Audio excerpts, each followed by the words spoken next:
받들어 읽겠습니다. 사람들이 예수께서 만져주심을 바라고 어린 아이들을 데리고 오매 제자들이 꾸짖거늘 예수께서 보시고 노하시어 이르시되 어린 아이들이 내게 오는 것을 용납하고 금하지 말라. 하나님의 나라가 이런 자의 것이니라. 내가 진실로 너희에게 이르노니 누구든지 하나님의 나라를 어린아이와 같이 받들지 않는 자는 결단코 그곳에 들어가지 못하리라 하시고 16절 합독합니다.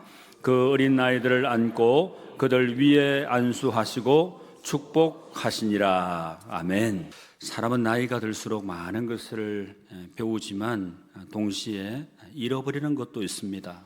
그 중에 하나가 바로 순수함입니다. 최근 한 통계에 따르면 현대인들이 느끼는 고립감의 원인 중에 하나가 조건 없는 수용의 경험 부재라 그럽니다.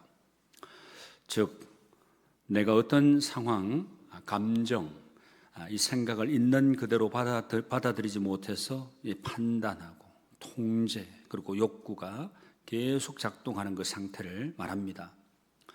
하지만 오늘 성경은 우리에게 가장 낮은 자, 가장 작은 자인 어린아이를 모델로 제시를 하면서 진정한 천국의 시민이 어떤 사람인가 이것을 우리에게 분명하고 확실하게 말씀해 줍니다.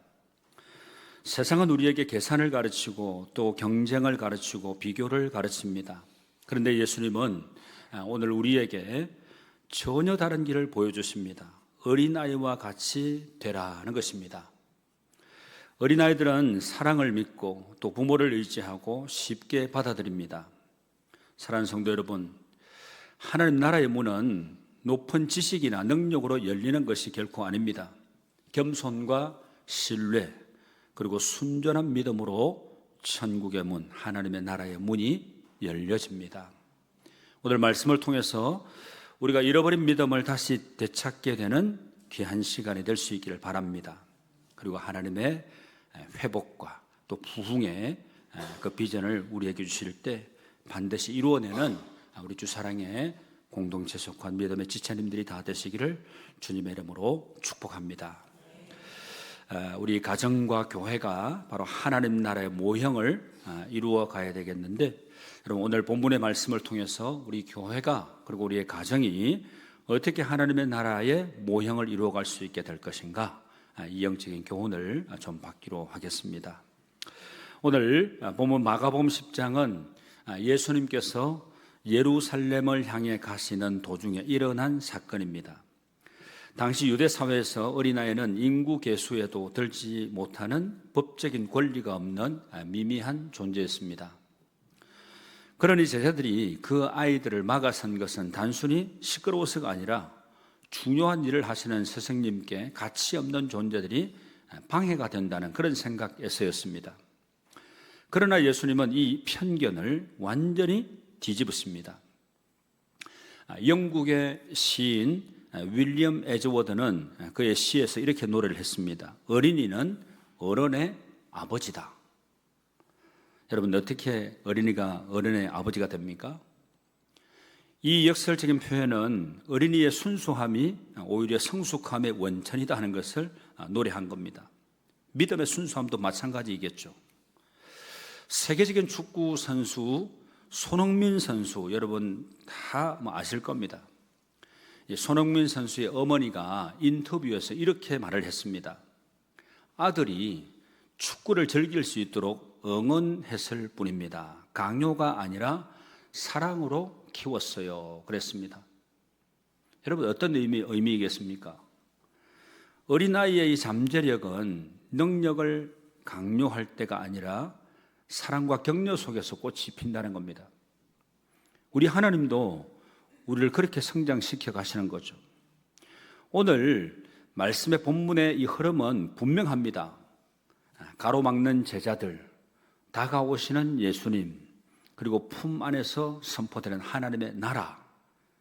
그러니까 이 장면은 교회가 누구를 귀하게 여겨야 되는지, 가정이 무엇을 회복해야 되는가 하는 것을 우리들에게 잘 일러줍니다. 결국 하나님의 나라는 크고 강한 사람의 전유물이 아니라 주님의 은혜를 기쁘게 받는 사람의 것입니다. 여러분, 이제 본문 말씀을 우리가 좀 살펴보도록 하겠습니다. 13절 말씀을 보십시오. 13절 말씀에 보시면 사람들이 예수께서 만져주심을 바라고 어린 아이들을 데리고 오매 제자들이 꾸짖건을 그럽니다. 여러분, 이 장면을 한번 상상을 해보십시오. 엄마, 아빠들이 이 어린 아이들을 품에다가 안고 예수님 앞으로 나아오고 있는 그런 장면입니다. 그런데 제자들이 딱 가로막죠. 안 돼요, 안 돼요. 이렇게 하시면 안 됩니다. 예수님이 굉장히 바쁘세요.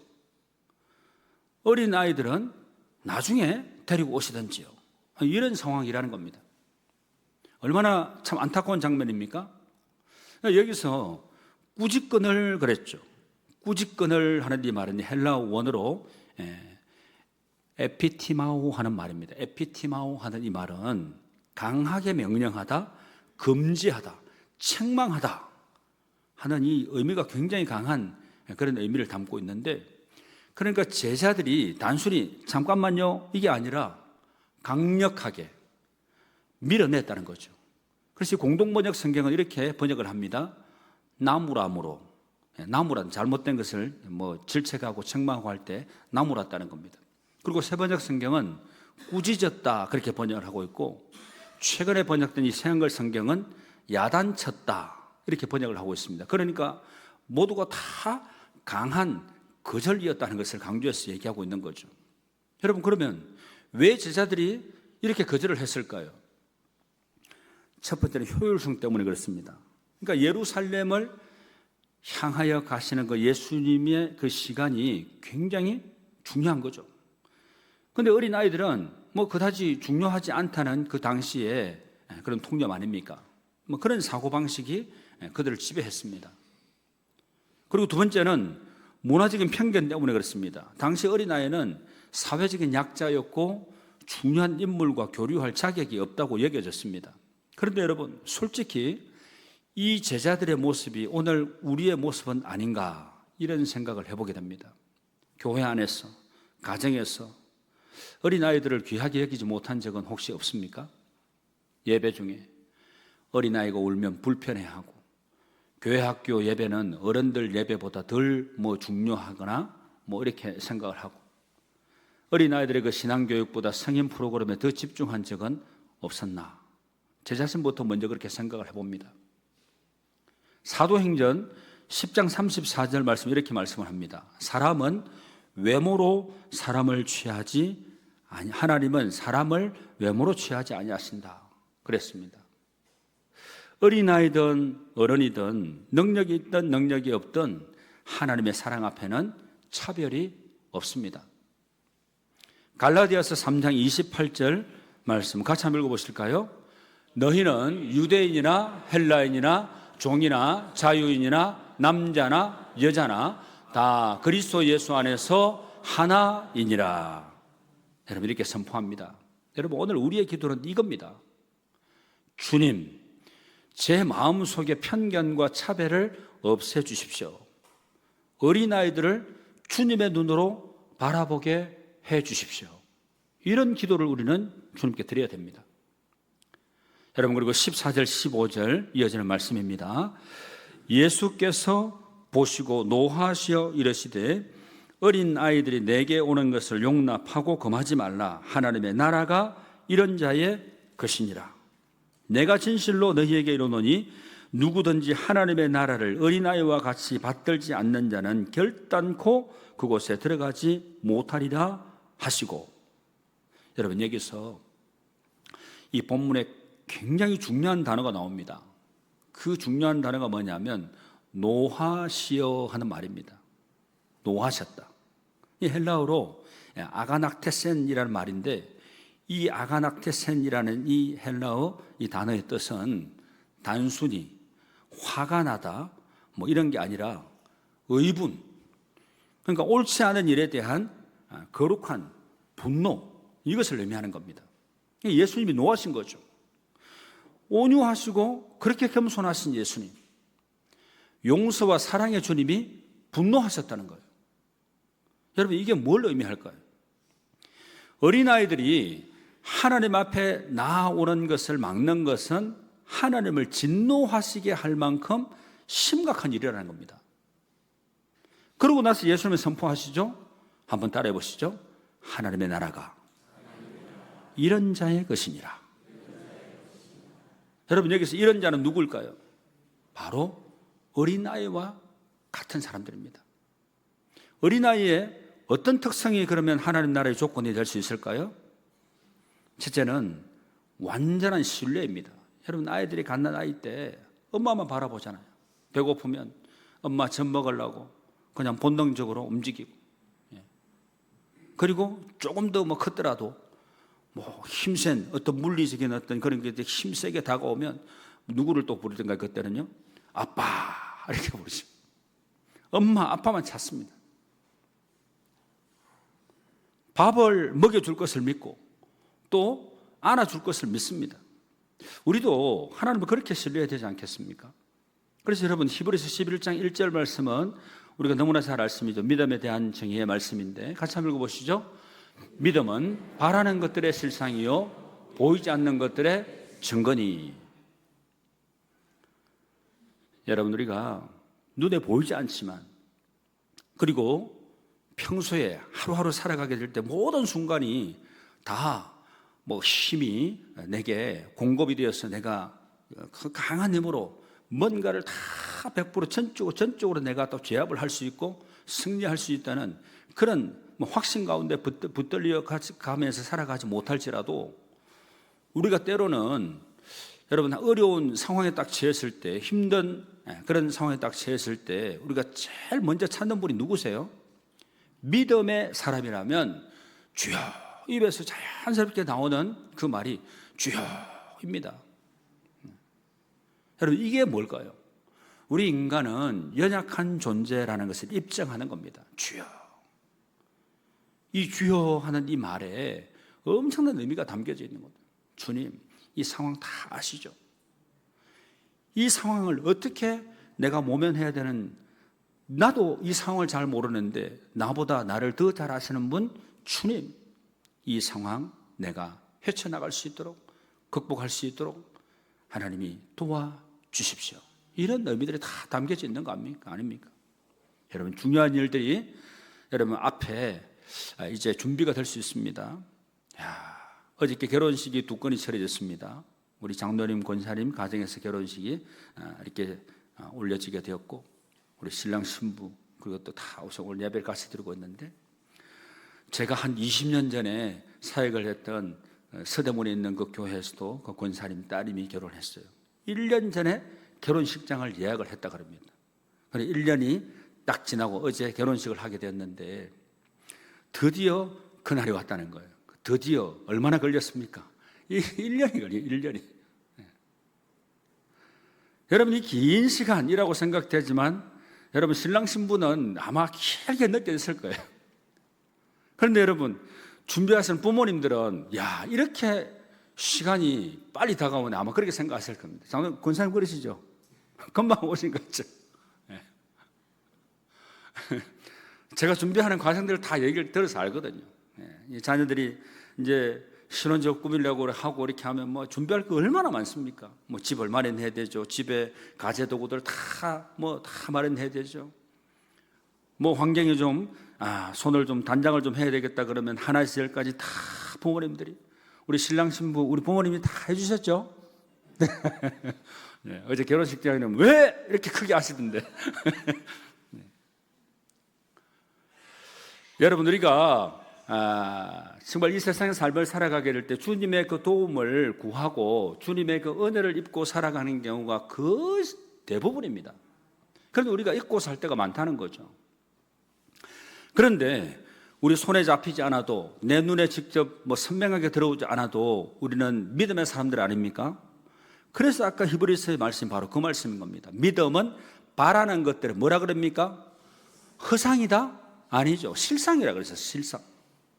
그리고 보이지 않는 것들을 뭐라 그럽니까? 증거물이다 이 말이에요.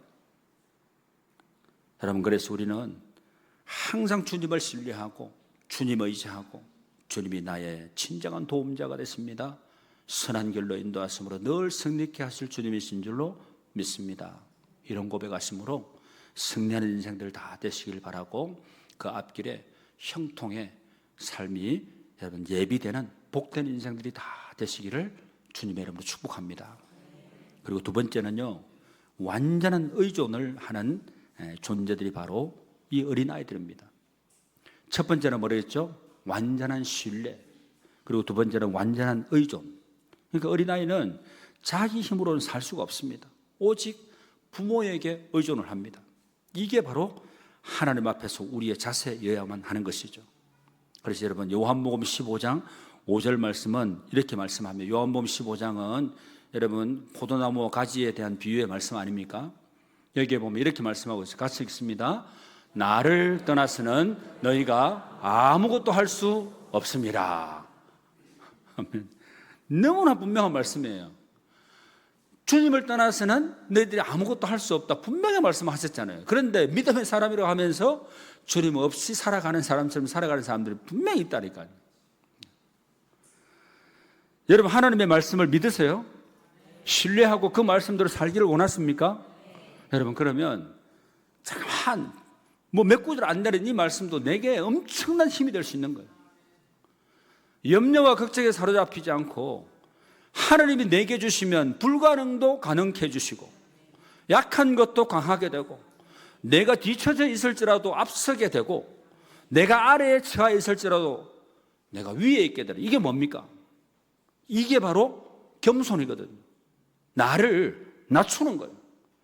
나를 낮추게 되면 하나님께서 높여주시는 거예요.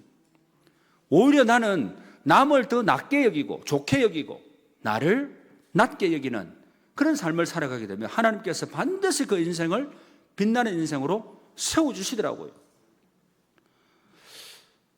특별히 오늘 신혼부부들이 있으니까 여러분 이 말씀들을 잘 오늘 말씀을 좀 기억을 좀 잘했으면 좋겠다는 마음이 제가 들더라고요.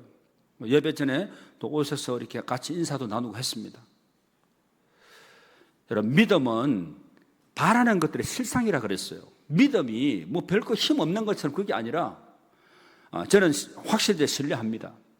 20년 전에 같이 만나서 이렇게 신랑 신부를 이루어지게 되었는데 신앙 훈련을 교육을 철저하게 받은 우리 신랑 신부들하고 보니까 그래서 이분들에 대한 걱정을 제가 안 해요. 그냥 감사함으로 기도만 하면 되겠다는 생각이 들더라고요. 결코 흔들림 없는 주님이 앞장서서 우리의 삶을 인도해 주시는 우리의 가정의 가장이 됐습니다 하고 인정하고 전제하고 믿음의 삶을 살아가는 복된 신혼 부부가 될 수 있기를 축복합니다. 네. 여러분 이 부부뿐이겠습니까? 우리 인생이 다 그렇습니다. 우리는 정말 주님만을 바라보고 주님이 항상 앞서가시면서 우리를 인도하신다는 그 믿음으로 살아가는 인생은 가장 복된 인생이고 가장 이 땅에서 형통한 인생이라 얘기할 수 있는 겁니다. 여러분 세 번째는 이 어린아이의 특성은 뭐냐면 순수한 수용, 순수하게 받아들인다는 거예요. 그러니까 어린아이는 선물을 받을 때 자격을 따지지 않습니다. 그냥 기쁘게 받습니다. 구원도 그렇죠. 여러분 구원이 뭐냐면 이겁니다. 에베소서 2장 8절 9절 말씀 여러분 같이 한번 읽어보시죠. 제가 누누이 반복해서 계속 말씀을 드렸는데 구원에 대한 정의가 나와 있어요. 시작. 너희는 그 은혜에 의하여 믿음으로 말미암아 구원을 받았으니 이것은 너희에게서 난 것이 아니요 하나님의 선물이라. 아멘. 구원이 뭐라고요? 하나님의 선물이라는 거예요. 선물. 여러분 오늘 본문 15절에 받들지 않는 자라 그랬는데 이 받든다 하는 이 말에 이 헬라어 원어는 데코마이 하는 말입니다. 데코마이. 그러니까 환영하다, 수용하다, 기쁘게 받아들이다 하는 뜻입니다. 이건요 어떤 지적으로 내가 몰랐어 지적인 어떤 그 만족감을 위해서 지적으로 내가 그래 알겠다 지적인 어떤 그 동의 그게 아니라 내 마음 전체로 기쁘게 받아들이는 겁니다. 이게 바로 데코마이 받아들인다 받는다 하는 뜻입니다. 그러니까 하나님의 나라는 우리의 머리로 이해하는 게 아니라 어린아이처럼 마음으로 기쁘게 받아들이는 겁니다. 여러분 우리가 어린아이처럼 될 때 비로소 우리는 진리의 삶을 살 수 있습니다.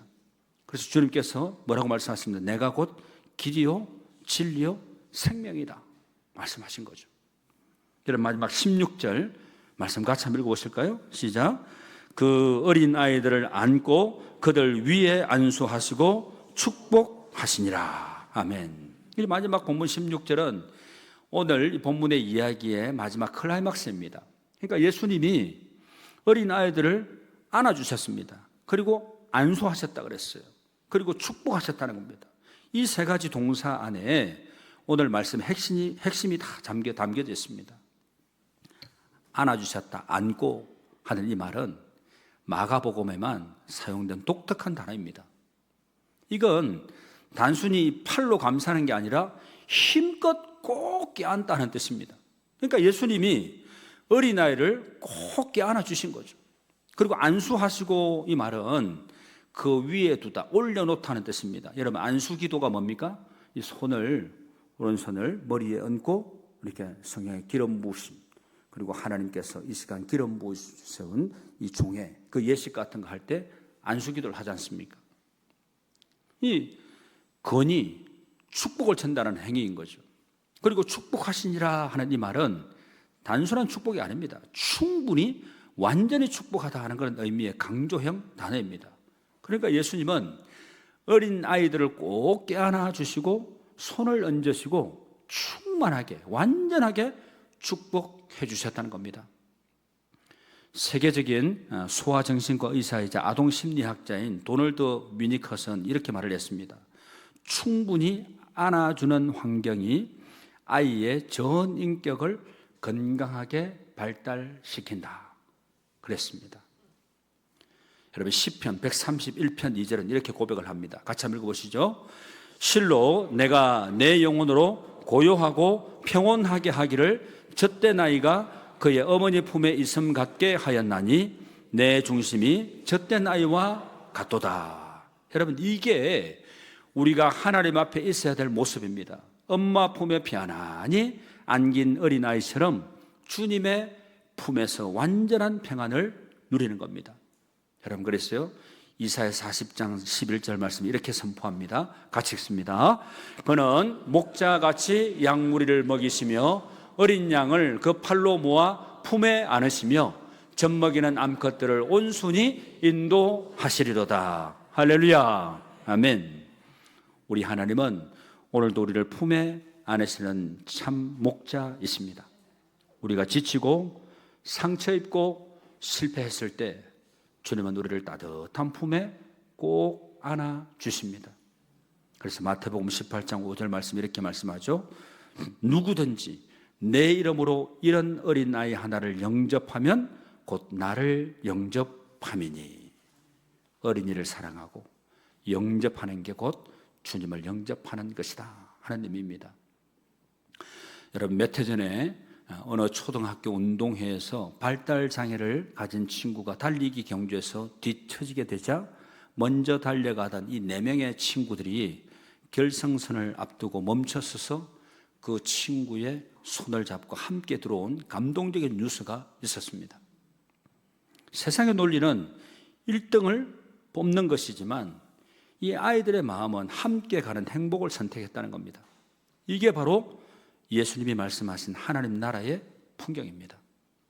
사랑하는 성도 여러분, 우리는 성과를 내기 위해서 신앙생활을 하는 게 아니라 하나님의 손을 꽉 잡고 함께 걷는 기쁨을 위해 부름을 받았습니다. 경쟁에 지친 우리 영혼이 오늘 이 아이들의 모습에서 천국의 원리를 우리는 배워야 됩니다. 말씀을 맺겠습니다. 사랑하는 성도 여러분, 오늘 말씀의 핵심은 바로 이겁니다. 예수님은 어린아이들이 자신에게 오는 것을 막지 않으셨습니다. 도리어 달려오셨습니다. 그리고 꼭 안아주시고 완전하게 충만히 축복해 주셨습니다. 이 예수님이 오늘 우리를 향해서도 동일하게 왔습니다. 우리가 지쳐 있을 때, 실패했어도, 자격이 없다고 느낄 때도 주님은 어린아이들이 내게 오는 것을 용납하라고 말씀하시며 우리를 향해 2팔을 벌리고 계십니다. 오늘 어린이 주일, 우리 어린이들에게 가장 좋은 선물은 바로 예수님을 만나게 해주는 것입니다. 그리고 우리 어른들도 오늘 어린아이처럼 주님께 나아갈 수 있게 되길 바랍니다. 여러분, 갈라디아서 4장 6절 7절 말씀 같이 한번 읽어보시죠. 너희가 아들이므로 하나님이 그 아들의 영을 우리 마음 가운데 보내사 아빠 아버지라 부르게 하셨느니라. 그러므로 내가 이후로는 종이 아니요 아들이니 아들이면 하나님으로 말미암아 유업을 받을 자니라. 아멘. 우리는 하나님의 자녀들입니다. 어린아이처럼 오늘도 내일도 그리고 영원히 우리를 안아주실 주님께로 나아가는 복된 믿음의 성도님들이 다 되시기를 우리 주님의 이름으로 축원합니다. 기도드리겠습니다. 사랑과 자비가 풍성하신 하나님 아버지, 오늘 어린이 주일을 맞아 우리를 주님의 품으로 불러주시니 감사드립니다. 제자들처럼 우리도 모르는 사이에 효율과 성과를 따지며 작은 자들을 소홀히 여겼던 허물, 죄 생각나게 해주시고 하나님 용서받고 이제 새롭게 거듭난 믿음의 삶을 살아갈 수 있게 하여 주시옵소서. 오늘 우리가 만나는 모든 어린아이들을 축복하며 우리 자신도 하나님 아버지의 품 안에서 참된 안식을 얻는 복된 이 거룩한 예배 그리고 주일이 되게 하여 주시옵소서. 우리를 품으시고 영원토록 축복하시는 우리 구주 예수 그리스도의 이름으로 기도드립니다. 아멘.